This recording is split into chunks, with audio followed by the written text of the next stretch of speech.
সরকারের এই বাজেটটা আমরা মনে করতেছি এটা উচ্চাভিলাষী এবং এই বাজেটটা আসলে অর্থনৈতিক যে মৌলিক সংস্কার যেটা আমরা আশা করেছিলাম যে রাজনৈতিক সংস্কারের পরবর্তীতে অর্থনৈতিক সংস্কারটা আসবে, সেই অর্থনৈতিক সংস্কারটা কিন্তু এই বাজেটের মাধ্যমে সম্ভব হবে না।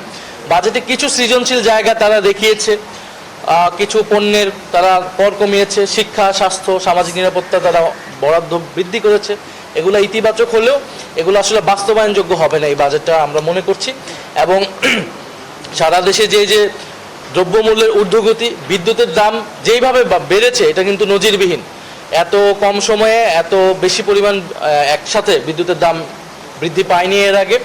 এবং আমাদের আগামীকাল এই চট্টগ্রামে 11 দলীয় জোটের মহাসমাবেশ, চট্টগ্রাম বিভাগীয় সমাবেশ, সেখানে কিন্তু গণভোটের যে রায় সেই রায় অনুযায়ী সংস্কার বাস্তবায়ন এবং দ্রব্যমূল্যের দাম ঊর্ধ্বগতি যেটা সেটা লাগাম ধরে টানার জন্যই কিন্তু আমাদের এই দাবিতে আমরা প্রত্যেকটা বিভাগে 11 দলীয় জোট প্রোগ্রাম করছি।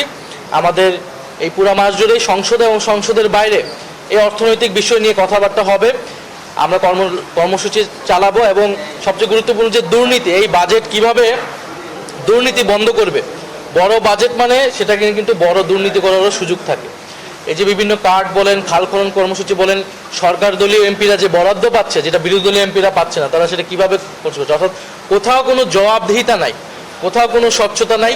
এবং অর্থমন্ত্রীর পুরো বক্তব্যে আপনারা কিন্তু পাবেন না যে কিভাবে যে ঋণ খেলাপিদের টাকা তারা ফেরত নিবে, পাবেন না যে লুটেরা যারা গোষ্ঠী ছিল আওয়ামী আমলের সেই টাকা কিভাবে তারা আদায় করবে, তাদের বিচার কিভাবে নিশ্চিত করবে, পাচারকৃত টাকা কিভাবে তারা আনবে। এসালাম সহ এই বড় বড় যারা মাফিয়া অলিগার্ক রয়েছে, ফ্যাসিবাদের দ্বারা পুষ্ট হয়ে যারা জনগণের টাকা লুট করেছে, এখন বিদেশে আছে, বিদেশে টাকা পাচার করেছে, তাদেরকে কিভাবে বিচারের আওতায় আনবে সেই ধরনের কোনো বক্তব্য কিন্তু আমরা পাইনি। বরং আমরা দেখতে পাচ্ছি যে ইসলামী ব্যাংকে কিভাবে আবার এসালামের হাতে আবার তুলে দেওয়ার চেষ্টা করা হচ্ছে। গতকালকে আমরা দেখেছি 8 দিন হাসপাতালকে একটা কজ দেখিয়ে বন্ধ করে দেওয়া হয়েছে। যদি সেই হাসপাতালের বিরুদ্ধে কোনো অভিযোগ থাকে সেটা সুষ্ঠু তদন্ত হওয়া উচিত, বিচারও হওয়া উচিত।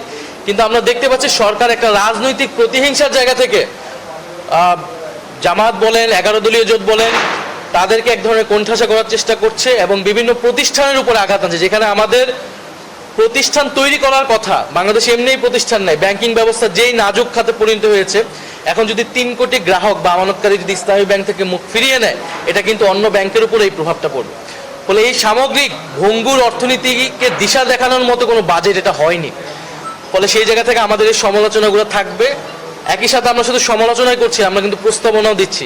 আমাদের একটা বাজেট সেই প্রস্তাবনার অংশ এবং সংসদে এবং সংসদের বাইরে আমরা সেই কথাগুলো অব্যাহতভাবে বলে যাব। এবং আগামীকাল সমাবেশ সফল হবে। 11 দলীয় জোটে যারা চট্টগ্রাম বিভাগীয় যারা এনসিপি সহ সকল দলের নেতাকর্মীরা সবাই সম্মিলিতভাবে উপস্থিত হবে এবং আমরা আশা করব সরকার আমাদের কথাগুলো শুনবে এবং দ্রুত জুলাই মাসও আসতেছে, যে জুলাই সনদ অনুযায়ী যে সংস্কার এবং গণভোটের রায় অনুযায়ী যে সংস্কার, সেই সংস্কারগুলো যাতে সরকার অবিলম্বে বাস্তবায়ন করে। এই বাজেটে আমাদের পুরো অর্থনীতির এখন 3টা জায়গাতে আমরা খুব মৌলিক সমস্যা মনে করতেছি। একটা হচ্ছে ব্যাংকিং খাত। ফলে ব্যাংকিং খাতে যে নাজুক অবস্থা, সেখান থেকে কিভাবে আমরা উত্তরণটা করতে পারি। দ্বিতীয় হচ্ছে আমাদের জ্বালানি বিদ্যুৎ খাত। কারণ বিদ্যুতের যেই অসম চুক্তিগুলো হয়েছে, এগুলো নিয়ে কিন্তু অর্থমন্ত্রীর বক্তব্যে আপনারা কিছু পাবেন না। উনি যদিও বলেছে ক্যাপাসিটি চার্জের কথা, কিন্তু সেখান থেকে উত্তরণের কথা উনি বলেননি। আর তৃতীয় হচ্ছে কর্মসংস্থান, তরুণদের জন্য কর্মসংস্থান, জব ক্রিয়েশন কিভাবে হবে। আপনি দেখেন যে এই বাজেটটা যেহেতু একটা ঘাটতি হবে প্রচুর পরিমাণে, ফলে এই ঘাটতি পূরণ করতে হলে সরকারকে ঋণ নিতে হবে বিদেশ থেকে এবং দেশীয় ব্যাংক থেকে। দেশের ব্যাংক থেকে যদি সরকারি ঋণ নেয় এত পরিমাণে, তাহলে বেসরকারি খাতে ঋণ কমে যাবে। বেসরকারি খাতে ঋণ যদি কমে যায়, বিনিয়োগ কমে যাবে এবং কর্মসংস্থান কিন্তু সংকুচিত হবে। ফলে তরুণদের কর্মসংস্থান এবং এই যে ব্যাংকিং খাতের যে লুটপাট নাজুক অবস্থা থেকে কিভাবে উত্তরণ, এইটা আমরা মনে করি এই বাজেটে আসলে অনুপস্থিত রয়েছে।